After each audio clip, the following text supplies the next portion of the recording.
Hi, Dr. Rhonda Wells here again. I just want to give you a brief explanation of what all that plague costume stuff is, because you can't breathe in that mask and you can't talk in it either. So that's why I did it silent.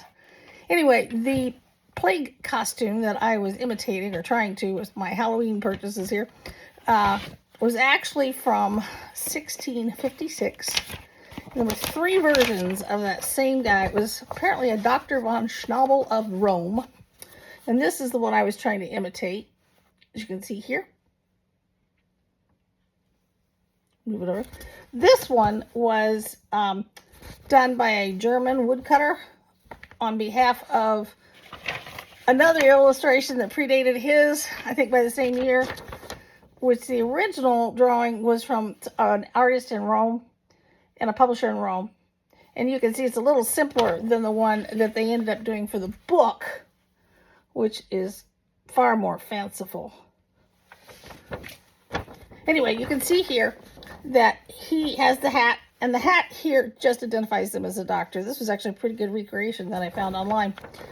And he has his neck and everything completely wrapped up. I used a balaclava, but they could use scarves or whatever. Some of them just had like a half thing that went on over the other garment. But his looks like it goes all the way up to the neck, goes all the way down.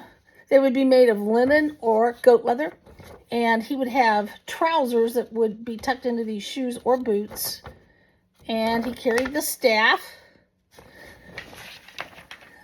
which I don't think they had the ghouls on the end. They might have, who knows. Physicians can do some strange things. They're just like everybody else. But the staff was for examining people and moving clothing and pointing like what you want. I want you to move this, that, and there, because they probably couldn't understand the doctor talking in the plague mask. So this, like I said, dates to 1656. This one here, this illustration, is from 1721. And you can see it's a little simpler than the other one. I think this is probably the more commonly used one, I would just have to bet. And the hat looks a little different there too, so hard to know who was what. And you can see these illustrations get used all over. And this one looks fairly sensible. This is a gown, like again, either linen that was waxed or goat leather that was waxed or oiled. It would make it waterproof. And then the face covering, and then here is the cone. I'm going to get ready to talk about that. And the plague mask, the Dr. wore his hat, and here is his staff. So, the plague mask. This is the fun part. This is a steampunk one that I found online, because you can see from all the rivets and grommets and stuff. But it was pretty close to the one in the illustration.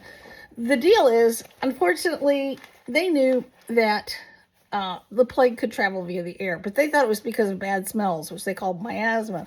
So what they would do is they would put in this cone or the beak good smelling stuff like rose petals and moss and herbs and spices in order to, quote, kill the miasma and to protect themselves. This really was the very first hazmat suit and respirator. The problem was they put the breathing holes right here by the nose, and there was no filtration. Had they done the breathing holes down here, one, they probably would have passed out because they couldn't breathe, but it might have actually filtered some of the air through that and maybe cut down on the contagion. I don't know. These are also very hard to see through too, so the staff probably guided them around. And of course they wrapped stuff around their necks. I wore a balaclava, and they had gloves. These are just Halloween gloves that I found that are kind of pointy. I don't know, did they lance buboes with these? Surely not. They didn't like touching the patients. But then again, I don't know. I don't know why they would be clawed, or maybe they just did that to scare people, because the book was actually a satire on plague doctors. So, but the mask was referred to as early as the 1300s. So doctors, even in the early parts of the plague, were trying to protect themselves from getting infected. In fact, they probably did. If they used this garment, probably, like I said, leather or linen, made waterproof, then they probably were protecting themselves against the fleas, because the leather pants tucked into the boots and the shoes certainly would have protected them against flea bites. So if you'd like to learn more, just turn over to the blog and read on. Thanks a lot. Bye.